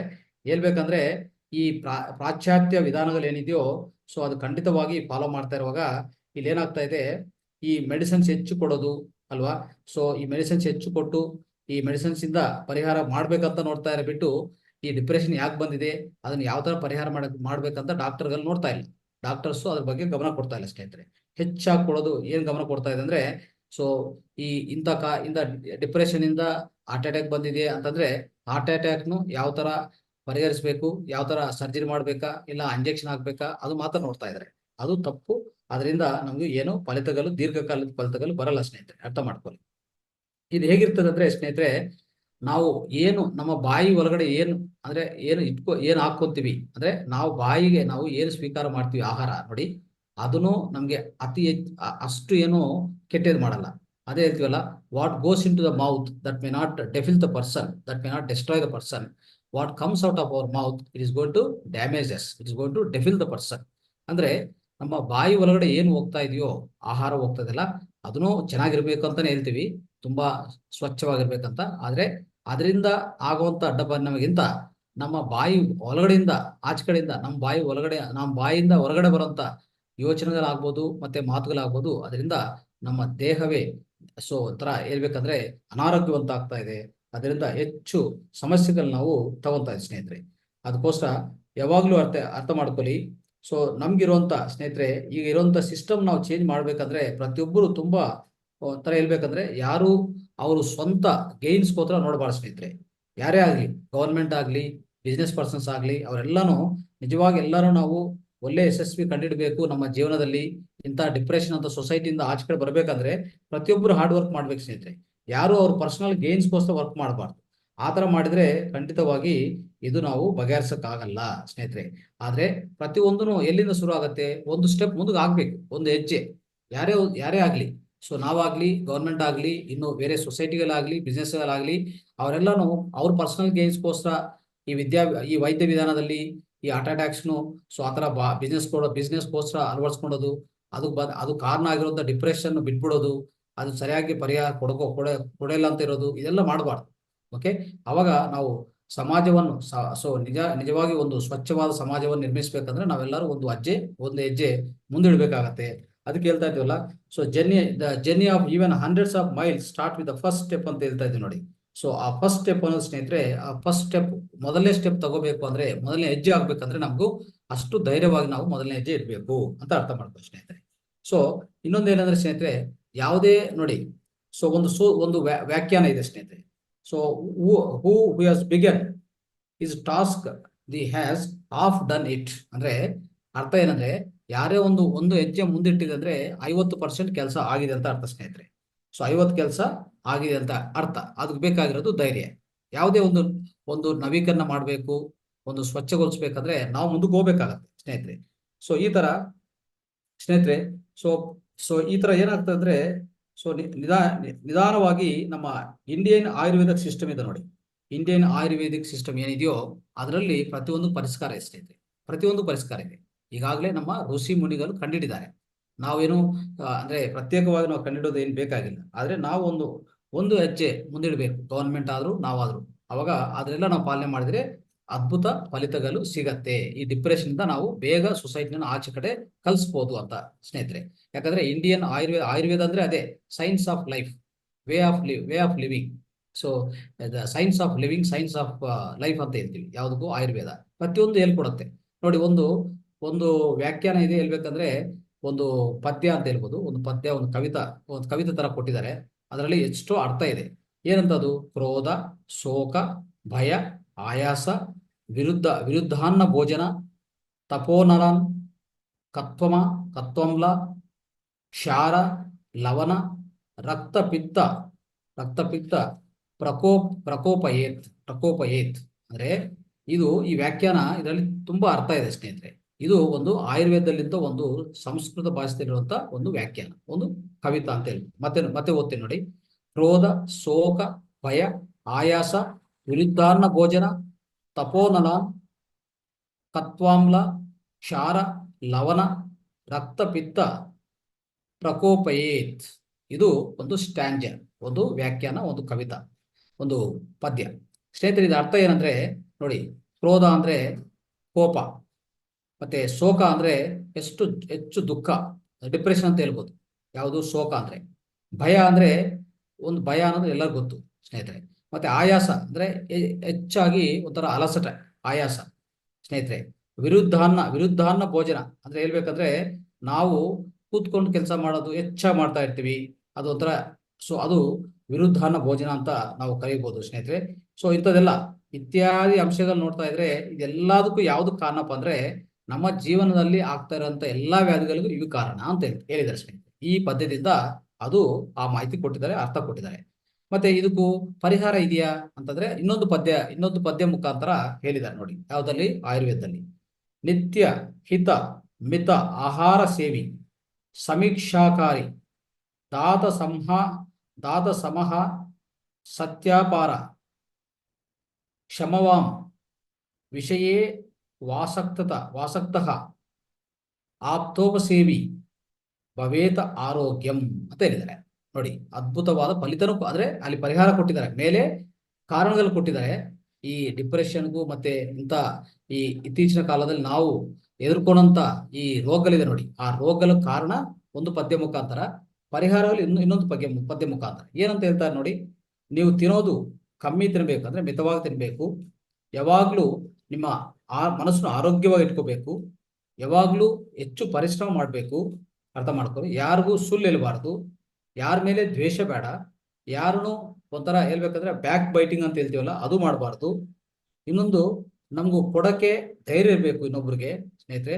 ಹೇಳ್ಬೇಕಂದ್ರೆ ನಿಮ್ಮ ಕೊಡಕ್ಕೆ ಧೈರ್ಯ ಇರಬೇಕು. ಹೇಳ್ಬೇಕಂದ್ರೆ ಕ್ಷಮಿಸಕ್ಕೆ, ಅಂದ್ರೆ ನಿಮ್ಮ ಶತ್ರುನು ಸಹ ಕ್ಷಮಿಸುವಂತ ಅವಕಾಶ, ಧೈರ್ಯ ನಿಮ್ಮ ಹತ್ರ ಇರಬೇಕು ಅಲ್ವಾ. ಯಾವುದನ್ನು ಜಡ್ಜ್ ಮಾಡಕ್ ಹೋಗ್ಬಾರ್ದು, ತೀರ್ಮಾನ ಮಾಡಕ್ ಹೋಗ್ಬಾರ್ದು. ಸೊ ಈ ತರ ಮಾಡ್ತಾ ಹೋದ್ರೆ ಸ್ನೇಹಿತರೆ, ಸೊ ಇನ್ನೊಂದು ಪ್ರತಿಯೊಂದಕ್ಕೂ ನಾವು ಆರೋಗ್ಯವಂತವಾಗಿರ್ಬೇಕಂದ್ರೆ ಇನ್ನೂ ಒಂದು ಹೆಚ್ಚು ಮಾಹಿತಿ ಏನ್ ಕೊಟ್ಟಿದ್ದಾರೆ ಗೊತ್ತಾ? ಪ್ರತಿಯೊಬ್ಬರನ್ನು ಪ್ರೀತಿಸ್ಬೇಕು. ಅಂದ್ರೆ ನಿಮ್ಮ ಸುತ್ತಮುತ್ತರವ್ರನ್ನು ನಿಮ್ಮ ಸ್ವಂತವನ್ನು ಯಾವ ತರ ಪ್ರೀತಿಸ್ತಿರೋ ಅದೇ ತರ ಪ್ರೀತಿಸ್ಬೇಕು ಅಂತ ಹೇಳ್ತಾರೆ ಸ್ನೇಹಿತರೆ. ಇದು ನೋಡಿ ಅದ್ಭುತವಾದ ವ್ಯಾಖ್ಯಾನ ಸ್ನೇಹಿತರೆ. ಇಷ್ಟಂತ ನಾವು ತಿಳ್ಕೊಂಡಿದ್ರೆ ಖಂಡಿತವಾಗಿ ನಮ್ಗೆ ಒಳ್ಳೆ ಪರಿಹಾರಗಳು ಸಿಗುತ್ತೆ ಸ್ನೇಹಿತರೆ. ಈ ತರ ಸ್ನೇಹಿತರೆ ಇಷ್ಟು ಹೇಳ್ತಾ ಹೋಗಿದ್ದಾರೆ ನಮ್ಮ ಆಯುರ್ವೇದದಲ್ಲಿ. ಸೊ ಇದು ಪಾಲನೆ ಮಾಡಿದ್ರೆ ಖಂಡಿತವಾಗಿ, ಅಂದ್ರೆ ಇದಕ್ಕೆಲ್ಲ ಏನ್ ಬೇಕಾಗುತ್ತೆ ಸ್ನೇಹಿತರೆ? ಒಂದು ಅದ್ಭುತವಾದ ಎಜುಕೇಶನ್ ಸಿಸ್ಟಮ್ ಇಂದನೇ ನಾವು ಬದಲಾವಣೆ ತಗೊಂಡ್ ಬರಬೇಕು ಹೇಳ್ಬೇಕಂದ್ರೆ. ಅವಾಗ ಖಂಡಿತವಾಗಿ ಇದೆಲ್ಲ ಪ್ರತಿಯೊಬ್ಬರಿಗೂ ಸಿಗತ್ತೆ ಸ್ನೇಹಿತರೆ. ಸೊ ನಮ್ಮ ಎಜುಕೇಶನ್ನೇ ನಾವು ಚೇಂಜ್ ಮಾಡ್ತಾ ಹೋದ್ರೆ ಇನ್ನು ಮುಂದಿನ ಪೀಳಿಗೆ, ಮುಂದಿನ ಜನರೇಷನ್ ಅದ್ಭುತವಾಗಿರತ್ತೆ. ಅದಕ್ಕೆಲ್ಲಾನು ಏನಿಲ್ಲ, ಈ ಆಯುರ್ವೇದ ಅನ್ನೋದು ಅಳವಡಿಸ್ಕೋಬೇಕು, ನಮ್ಮ ಯೋಗ ಪದ್ಧತಿ ಅಳವಡಿಸ್ಕೋಬೇಕು ನೋಡಿ, ಅಂತ ಅದ್ಭುತವಾದ ಫಲಿತಗಳು ಸಿಗತ್ತೆ ಸ್ನೇಹಿತರೆ. ಇನ್ನೊಂದು, ಇತ್ತೀಚಿನ ಕಾಲದಲ್ಲಿ ಯೋಗ ಮೆಡಿಟೇಷನ್ ಅನ್ನೋದು ಹೆಚ್ಚಾಗಿದೆ, ನಿಮ್ಗೆ ಗೊತ್ತಿರೋ ವಿಷಯನೇ ಅಲ್ವಾ.